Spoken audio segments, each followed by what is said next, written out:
try them instead of looking for those that may not just be good enough. Right. I mean, what I'm trying to say is, I mean, this is a junior competition, it's a cadet competition. A lot of them will aspire to go to actual senior competitions to represent Nigeria. Let's stop talking about the Olympics for now. It's still a long way. For them, let's be honest. The Olympics is 2 years from now. Okay, but it's a long way for Nigerian fencing. That's my point. Yeah, and I mean, there's no better way to do this, to develop the game other than catching them at this very level. It's like every combat sport. It's all about you know, hitting someone and not getting hit, just like boxing. And so it's a better way. I mean, that's what it's in there. Try and get your strike, your points on your opponents, and try and get the victory. Let's go and take more reactions coming from this particular competition now. This time, we'll listen to the coach of the Nigerian fencing team.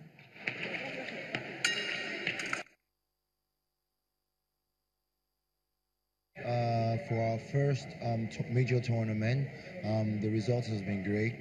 We were able to get a bronze medal. That was last week Friday, and we had another fencer in the quarterfinals of the event, the men's foil event. That was yesterday, and let's say 2 that went out in the round of 8. Yeah, so the performance has been really good so far for the first tournament we've been in, international. I'm very, very impressed with them, to be totally honest. I never even expected results like that. For now, we just came to use this as a test tournament to prepare for the next, but we actually had a bronze medal. I believe in that, but with the competition right now in Africa, I never actually believed we could get, but fingers crossed. I had the belief at the end, but they did really great. I'm proud of them. A medal is is a huge feat. There are a lot of countries that have been there longer and haven't even had, and in just 6 years, Nigeria has been able to get a medal. The major thing I want to advise the young athletes coming into this sport: one, you have to be academically sound. That is it, because we are building fencing similar to the way it is in the other, in more developed countries or advanced nations. Fencing is a sport, a thing of the mind, so you actually have to be good academically and good as an athlete, and that is the package we actually want in fencing. So if you actually want to come into fencing, you have to take education quite seriously as well. That's really key, and that's really, really important. That's the coach, you know, talking about how to come into fencing. But let's listen to the president now. He's got some things to say concerning this championship. This tournament has been absolutely great. We're very pleased. We're pleased with the turnout. We're pleased with the amount of countries that came. It was officially announced just the day before the tournament started that this is the largest African fencing championships junior cadets in the last 8 years. So we've done ourselves proud. We've done Lagos proud. We've done Nigeria proud. So very pleased. So far as well, we've also won medals. I understand we picked up another medal today. So we're very pleased. We're very pleased. Our initial prediction was for 4 medals. Unfortunately, just before the competition, one of our main stars pulled out, which we're banking on at least 2 medals for the individual and the teams. But nonetheless, we still picked up the other 2 medals that we would have picked up regardless. So we're very pleased.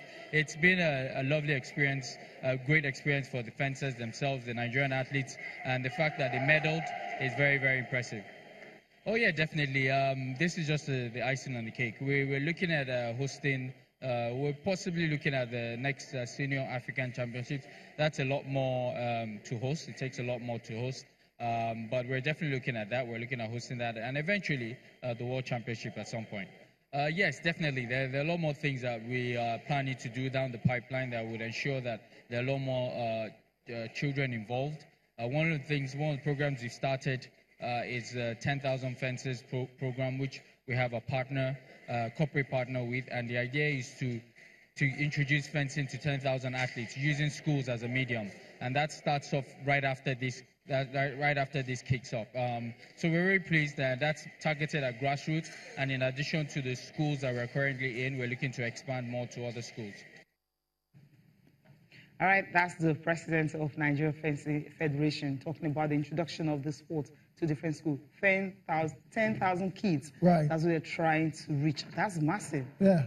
I mean, that's a huge target. 10 athletes that can, Yeah, the absolute best.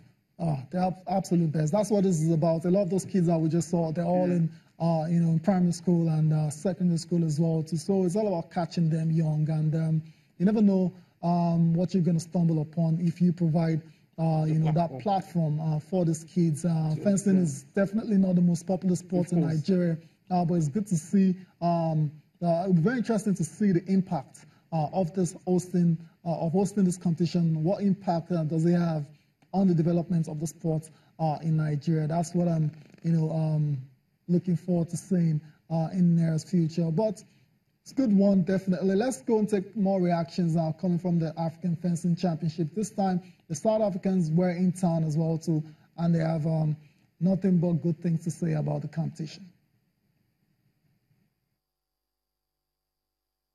Well, it's been very nice here. It's the first time that I'm in Nigeria, in Lagos. There's a lot of kids here, a lot of athletes, a lot of teams, very good countries. So I think the quality of sport has been very good here. Very good athletes competing, and what for me is also always nice is that the athletes from different countries help each other and they become friends. We're all here to compete and to win medals for sure, but I think in the long run is to come here and to create more friends and have more friends over the world, because that's what you get the people in other championships as well. So now we enjoy it here very much. Well, I think inside the continent first, what we must do as African countries, we must come together and have training camps, because I think a lot of countries has got very good coaches in certain, like Ep and Cyber and all that, and we must help each other, because I can see some countries are very good, some has got very good coaches. So I think if we can come together and have training camps, 2 or 3 training camps, then our African athletes will do better at Worlds, for sure, definitely. As a whole, I've enjoyed it so far. Personally, I'm quite disappointed with my experience. And that's just because of my fencing. So I'm aiming to try and do better. On one side, you have Victor Oladipo of the Indiana Pacers. On the other side, you have Giannis Adetokunbo and Pacers. And Oladipo emerged victorious in our Cecilia. I don't know why you're laughing. Just call him his name. That's his name. That's his name. The match ended 92-89 in favor of the Pacers. Bojan Bogdanovic tying a season high 29 points in that victory. Elsewhere, the Pacers. Yeah, Victor Oladipo had 14 points. Right. Just give it to him. Indiana Pacers, 3rd straight game. Good. And well, for the Bucks, not a good one. Not a good win, not a good loss for the Bucks at all. Elsewhere, the Pistons and the Cavaliers clashed, and the Cavs are, topping the Pistons 112-90. LeBron James scoring 31 points, and Lance Nance, career highs, 22 points, 15 rebounds in his first start for Cleveland. Remember, I was traded from early in the season.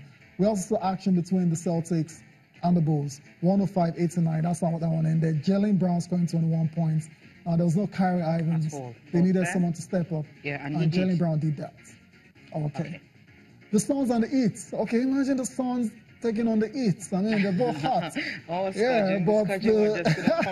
But Miami was hotter on the night, winning 125-103. Aston Whitehead scoring 24 points and grabbing 14 rebounds for Miami in that particular victory. And as a result of that win, Miami are now 7th in the Eastern Conference.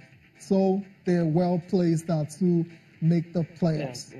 Last but not the least, the most exciting matchup of the night ended a couple of hours ago between the Blazers and the Lakers. The Lakers looked like they were going to get that win. The 6th in a row, but it just didn't happen. It didn't happen for them because they have a particular guy called Damian Lillard who was on fire. 39 points for the Blazers. 19 in the 4th quarter. So you know what that meant. I mean, the 7 wins. He's a bit underrated. He's a bit underrated. Yeah, because of all the superstars that we have in the league. But this guy is arguably one of the best point guards in the NBA, and he showed out early this morning for the Portland Trail Blazers in that very important victory over the Lakers, and that's the 15th straight win for Portland over LA. So that's bogey side. That's the bogey side. Okay, I think the loss was just come at the end of the day. The scoreline was a bit close. Yeah, it was. Maybe that's mental luck that these guys have been beating since 2014. You're spot on. Just kept ringing, and that's why they ended up losing again. Okay. So where do we go Let's from talk here? about Roger Federer. Roger Federer. Yeah, he's always in the news. The past 14 months have been the greatest. I mean, he never expected this. But now he's enjoying it, and this time around it was an exhibition game between him and, well, the money man, Bill Gates. So both of them team up for an exhibition game, or more like that's Roger Federer's his own foundation trying to help. Yeah, it's actually called the March for Africa. Yeah, that's raising the awareness and fighting child poverty in Africa. Exactly. This particular match is actually hoping to reach 1 million children by the end of the year. And with the people that turn up 16,000 strong capacity in California. I mean, I love this. I mean, between him and Jack Source, just look at the legend on his knees, and he got everything right. That's Roger Federer for you. You want to know this guy is 36, world #1. On his knees to raise money for 6 African charities. This is, I mean, yeah, it's fun watching this guy play tennis. Bill Gates, one of the richest men in the world. Roger Federer, the most, unarguably the greatest tennis player of all time. All these guys coming out for a good cause, trying to raise money to help African charities. It's a very laudable initiative, Cecilia. Okay, we'll listen to him now, how he's going to reach that 1 million kids by the end of this year. Well, we would like to reach 1 million kids by the end of the year. With this match tonight, I think I can confidently say we're going to do it. It's the one you were part of, Mark, in Seattle last year. So Bill can play. We watched Savannah warm up. Okay, I mean, it's fun when you watch Roger Federer play, and the fact that the people who came out to actually support him, talked about Bill Gates, one of the richest men in the world, Jack Source, then NBC Today show who was talking about Savannah Guthrie. Well, it was a good one for him. I mean, I hope he's able to reach his dream and, of course, get to reach that 1 million kids he talked about. Go for a break now. We'll come back. We'll talk fencing.